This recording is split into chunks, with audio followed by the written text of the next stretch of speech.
Good morning. I'm out and about down on Currumbin Beach. My idea is that I'm going to take a photo of the rock that you can see behind me with the sun rising in the background, but I'm going to do it on a 600mm focal length.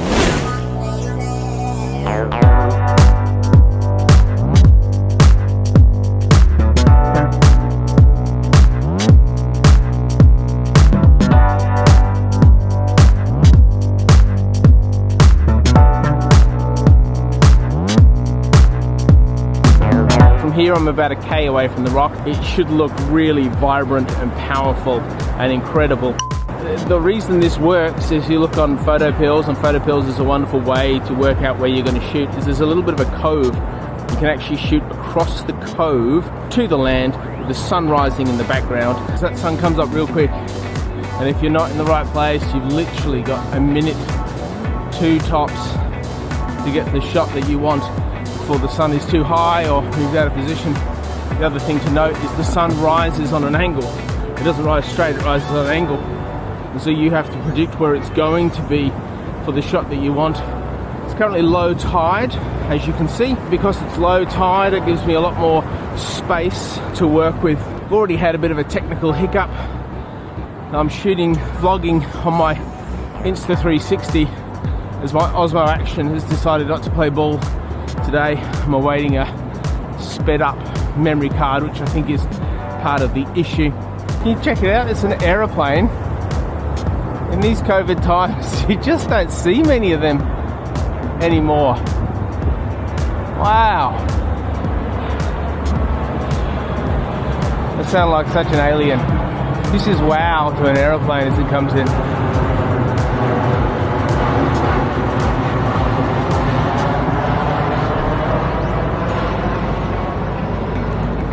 That right there is why you can't fly drones here. Here, this position would be an amazing place for some epic drone footage, but you can't shoot drones here because you're within 5.5 kilometers of the airport, and therefore it's not safe and it's against regulations. Since discovered I have to be further down the beach in order to give me the flexibility I need when the sun comes up. So that's what I'm doing now. I'm moving further down. And when you shoot on 600, it'll crop the rock that you can just see in the background there. It'll crop that down really tightly. 600 lenses are amazing to play with because it gives you options that you just wouldn't have otherwise. I went with the Tamron because the native Nikon is about 10 times the price. I reckon about here is going to be good. It's nice and early. It's about 4:30 or so.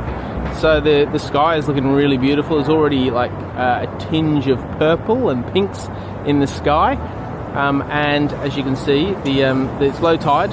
And when it's low tide, you get more scope for standing and going where you want to go in order to take the shot that you want to take. So just quickly, here's my setup. Nikon Z6, FTZ adapter, and the Tamron lens. And the sun is looking like that. It's looking pretty hot at the moment. Should come up right to the left of the rock from where we are. And this is how I've composed my shot. As you can see, that is zoomed in at only 300. So if I go all the way to 600, it's going to go right to there, which will look epic. It's just a stunning morning. The sun came up right to the left of the rock. Have a look at these images, and it just rose and looked spectacular. It's there hiding behind those clouds, and I've framed my shot as such. So that looks really nice. What I did is I've increased the aperture because I wanted to get some starburst, some sunburst off the rock as the sun came past. And I'm shooting on 100 ISO, and my the shutter speed is set just to underexpose to get the colors. Here's what happens as you overexpose. You lose the brilliance, but you can actually bracket where you stop up, and then you can combine those photos after. That gives you the detail of the rock as well as the brilliance of the sky. The beauty of this lens is I can actually adjust this to turn it portrait mode, and if I match these up, it gives me a guide, and then I use the tripod ball head to make sure the shot is stable, because if you rely just on this, you're actually not taking into account the slope of the beach, which is really, really important.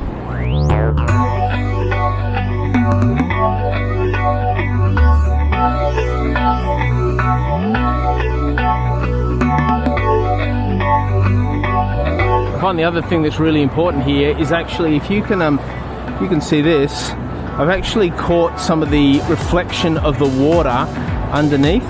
So up the top it's really, really dark, but underneath you get that really epic reflection, that golden glow, and so you're just waiting for the waves to pull back to do it. Because I'm shooting on the zoom lens today, I don't need to be like worried about standing in the surf. As you can see, it's super, super close. But the problem with a tripod in the surf is as soon as the water touches the bottom of the tripod, your tripod starts to, and that's not helpful. And now the sun's broken through, and if I zoom up here, you can see that. I'm now going to drop the exposure, capture the sun, but also those really powerful reflections off of the water, which you can only do if you underexpose. That's how you get those beautiful like reflections of the sun cutting through everything. I'm actually going to go a bit wider now. What I'm doing also is focusing in on where the rock hits the skyline, because it creates contrast and it becomes easy for the autofocus to pick it up.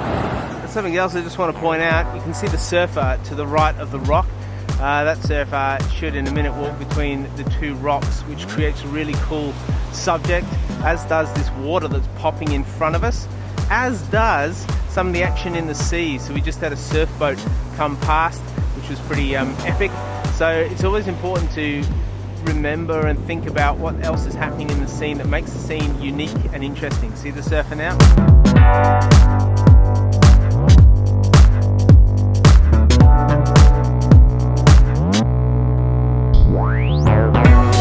See the paddleboarder and the surfer, people wandering around, just adds for the interest on the shot, as does that surf that's breaking to the left. You see that? I'll just move around a little bit so you can see it better. You've got to remember with these massive lenses that the tiniest little alteration alters your shot hugely. So it's always good to keep those things in mind. And so a little tweak of this is like, I'll go from 300 to 200. You see, and if I go right in close, this is 600, and that's literally a centimeter. See how much that shifts the shot? See that dust spot to the right of the rock? Watch this. You shoot on f-stop 20, you can see that dust spot, and then if you take the aperture down, the dust spot vanishes, and then you can lower your increase your shutter speed to get the same sort of contrast, but with no dust spot. So always good to keep in mind that the higher your aperture is, if it's around 16 plus, any dust spots on your lens or on your sensor will show up far more clearly in your images. If you want to put your lens to the highest aperture, the tightest aperture it will go to, and go outside, just shoot a shot of the sky, you will see automatically it covered in little tiny spots, because the high aperture magnifies all the dirt on your lens and potential dirt on your sensor. So there you have it, gang. Another day on the beach. It's the interesting thing about the sunrise. Once the sun is up, it's done. You can just go home. And so it's not even 6 o'clock and I'm on my way home, which is kind of really handy, to be honest. I hope you've learnt some things today as we just looked at this beautiful sun coming up on the other side of Currumbin Rock. We've got some calendars coming out soon, so I hope you can pick one of them up. This image that I took today may well be on one of those calendars. If you like this, please subscribe, share it with your mates. If you thought this is great, give you a thumbs up, ring the bell, do all those things, and I'll catch you soon.